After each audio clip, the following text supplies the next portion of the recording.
So you have prosopagnosia, commonly known as Ready? face blindness. Can you explain those who might not be familiar with it?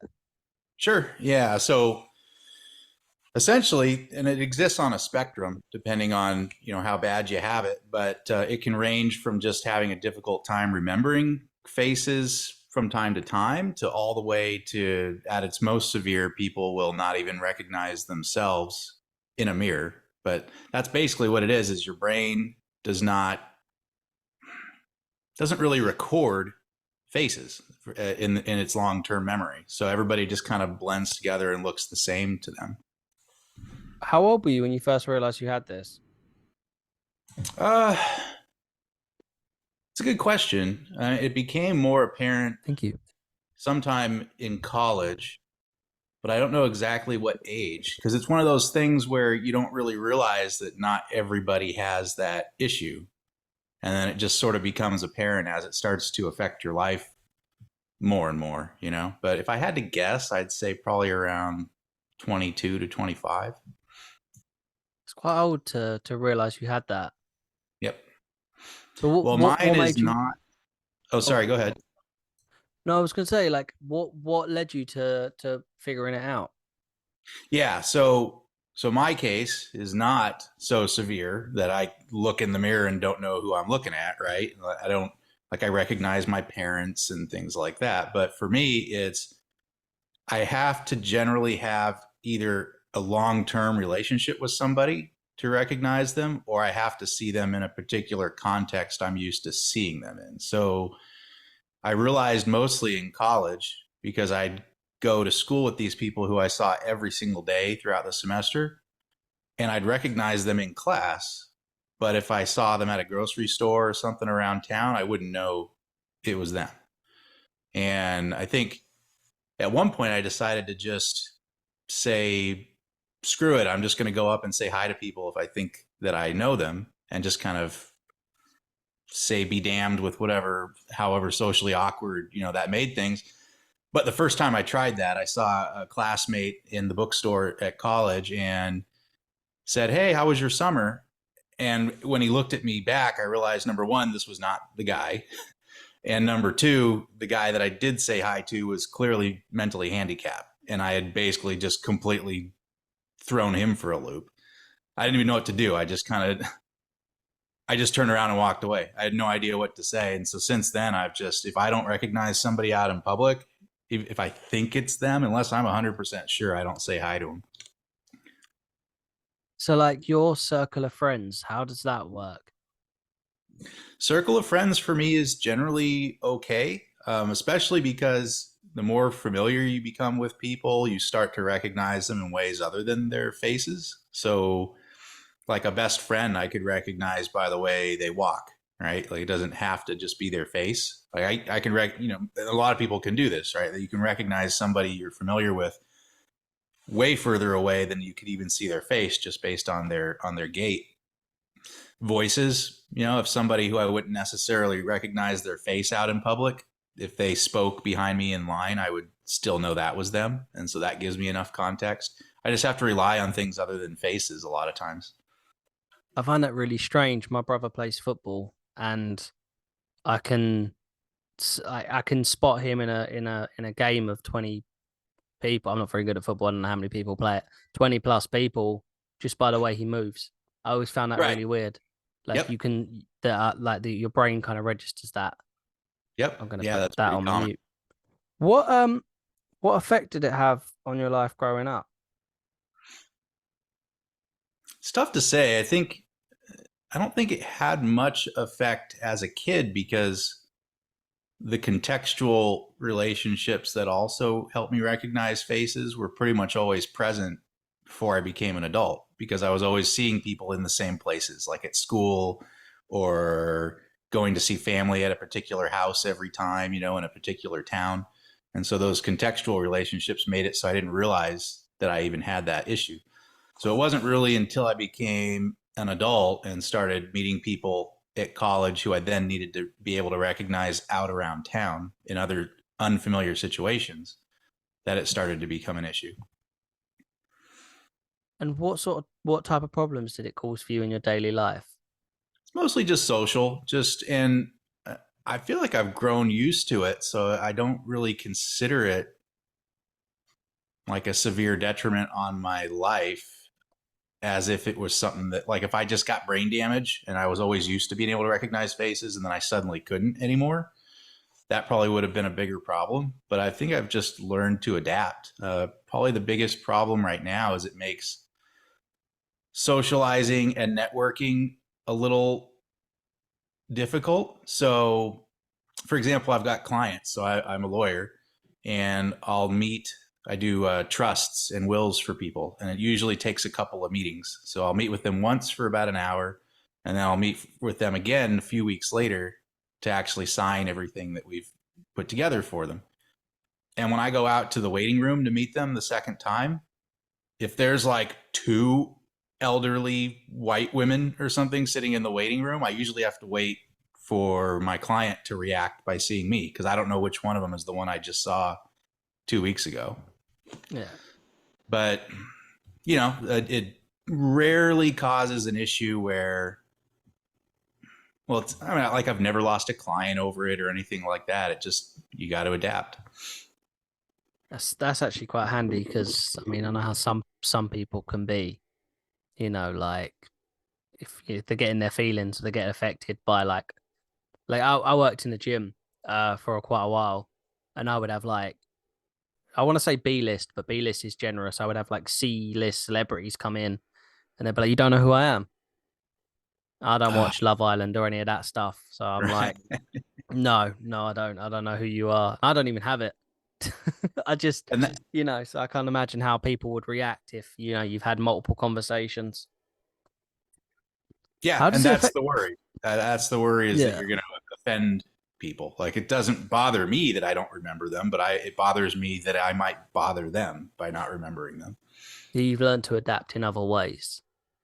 Yeah, as much as I can. I mean, there are situations every once in a while where I can tell somebody's a little, like you said, kind of like, you don't recognize me, kind of a thing, and they take offense to it. But, and then what am I going to do? Go through my whole life story about this condition and all that? Like, at the end of the day, they really don't care. Their ego is just, you don't remember me. That's really all I care about. I think if you start talking about it, but slow it right down and just make it as long as you can, I think eventually they'll just stop asking. Yeah. Yeah. I, And when I get to know people, I try to tell them about it early on too, so that within my social circle, I just hope that it kind of becomes knowledge, just common knowledge about me. That's just one of my things. I just don't remember faces. How effective that is, I don't know, but that's what I attempt to do, is just make everybody understand that about me. How does this affect your interpersonal and your romantic relationships? Fortunately, it really doesn't. So in general, once I've got an intimate enough relationship with somebody, my brain doesn't have that problem anymore. Could be because of the other issues, or not the other issues, but the other ways that you can start to recognize people, their voice, their gait, stuff like that, all just kind of takes over. Um, and plus, if you're seeing somebody all the time in all sorts of contexts, then there really doesn't start to be any unfamiliar situation that would cause the facial blindness to kick in. So fortunately for me, the more important relationships, it's not really an issue anyway. It's more just the casual stuff where I'm only seeing somebody, a couple hours in my life, or every few months or something. And so, like, if you're watching TV, it's just all, like, Ooh, how does that? yeah, that can get pretty bad. Um, yeah, I mean, and I think this one is pretty common too, where people just get two different actors confused or two different actresses confused. But man, yeah, sometimes it happens within a movie where I'll think like, I can't tell the difference between 5 or 6 different characters. I mean, if they've all got generally the same kind of hair and race and stuff, it starts to get really difficult. So I rely on them to do like major costume differences, and hair differences can make a difference. But just facial features don't do it for me. Yeah, for actors. And that's hard as well because there's a lot of people in Hollywood that do look the same. Yeah. especially like there's like something going on at the moment when like I don't know if it's a fashion thing, but all of the dudes are skinny, long curly hair, like Yep. Timothy Chalamet look. There's like 10 dudes that look like that, and you just get to a point where you're like, oh, I don't have a clue. Are there any advantages to having face blindness? Hmm. That's an interesting question. I don't know. I mean, I could only speculate that if there probably are theoretically some benefits. Like I wonder if the facial blindness also comes with it less judgment that people would maybe more normally inherently have based on someone's face. Yeah, Um, right? Because if their face doesn't really stick with me, then whatever judgment I would have had probably disappears in between visits with them as well. So I don't know. I guess that's a conceivable it's benefit. yeah, it's a pro and a con because like Right. there's going to be. I used to work in a restaurant, and there's a super nice dude. I'm not dissing at all, but every time I'd see him, I'd be like, "Yeah, John." He's like, oh, "I'm still above ground," and after a while, you just get really down about it. Do you know what I mean? You just like, in those people that like they mean really well, but you just want to be like, I'm not facing my mortality every time we speak. Do you know what I mean? Like, That's his thing. His shtick is I'm above it's ground every time you. it every time it's like, oh, and it's like it starts making me question my mortality. Like, Yeah. I get to a point when I see him coming in, and I used to just duck out to be like, not today. Yeah, I think the one that always makes me kind of cringe is when you ask somebody how they're doing and they just say, "Well, I could complain, but nobody would care," you know? And it's Yeah, like, he's right. Yeah. well, I legitimately kind of enjoy listening to people vent if they want to. Yeah, I mean, if I Oh ask no, somebody how they're doing, I'm more than willing to listen to no. their By gripes. all means, vent, let it out. I love a good vent, but Hmm. there's time and places. I went for a job Yeah. interview. It's 3 hours on the train to get there, and I was put for the shift, so like 5 hours with one guy. And at first 5 minutes, all good, all good, all good, and then it's like, oh well, I don't see the kids anymore, and the wife doesn't talk to me, and I'm like, I've got to do 5 hours with this guy, have a break, then come back for another 5 hours. Right. I finished the 5 hours, and I'm like, I got on the train for my on my break, and I just never went back. I was like, I felt so bad. We've Like, got a local guy who just kind of sells some really good chicken dishes on the weekends near a local liquor store. So I'll walk down there. But my first ever time being a customer, kind of asked how he was doing, and 2 minutes later, it's like my daughter doesn't talk to me and all this stuff. And it's like I kind of just wanted some chicken. So I do understand what you mean there. Yeah, I mean, yeah, like you said, time and place for sure. I mean, if the chicken's good enough, I'll listen. It was Do good you, enough. Absolutely. do you have any idea what causes your condition? Uh, Probably genetics. Yeah, if I had to guess, it probably mostly just a hereditary thing. Yeah, I haven't really looked into it. I imagine it's probably usually genetics, and it can be caused, I'm sure, by brain damage. But I haven't had any traumatic brain injuries or anything in my lifetime, so probably genetics. So, your prosopagnosia, I'm still going to mess this up. It's going to take me a while. Can cause people to avoid social situations because of the confusion that it can cause. Has this been Yep. the case for you? Oh yeah. Yeah, yeah. There have been specific times when I've avoided going to networking groups because I knew I would see people there who would expect me to recognize them, and I knew I wouldn't. And so that Yeah. was a deciding factor in whether I wanted to go and deal with that awkwardness. Yeah. Do you have any trouble recognizing specific facial expressions, or is it only the difference between people's faces you have trouble with? Facial expressions, I'm usually pretty good, actually, even pretty subtle ones. I'm pretty good at reading, if somebody is angry or bored or sad. Yeah, I don't tend to have an issue with that. Yep. Oh, that's good. And do you Mhm. have any problems recognizing people's gender? No, no, Not that I'm aware of. or visually assessing how old someone is? I tend to be pretty good at visually assessing how old people are. Yeah, I think it gets harder the closer to my age they are. So why do you think so few people are aware of face blindness despite it being thought to affect 1 in 50 people? Why? Why do we think so few people are aware of it? Yeah. I think for the same reason you get people who, with regard to depression and other mental issues, people just kind of assume that because you can't see it, it's not tangible. It must just be something that you could will away somehow if you wanted to. And so when they run into it, it's easy for people to assume. Like I said, like people will just their ego will get in the way and feel insulted, that they aren't recognized, and it never Yeah. really occurs to them. It may not have to do with me. It may be you. You may have an issue, that you're dealing with. Yeah. Do you think there's anything that other people could do to accommodate for this? Name tags, maybe, just all the Yeah, time. yeah. I don't so even though it is an issue for me, I don't feel like other people owe me that much of an accommodation.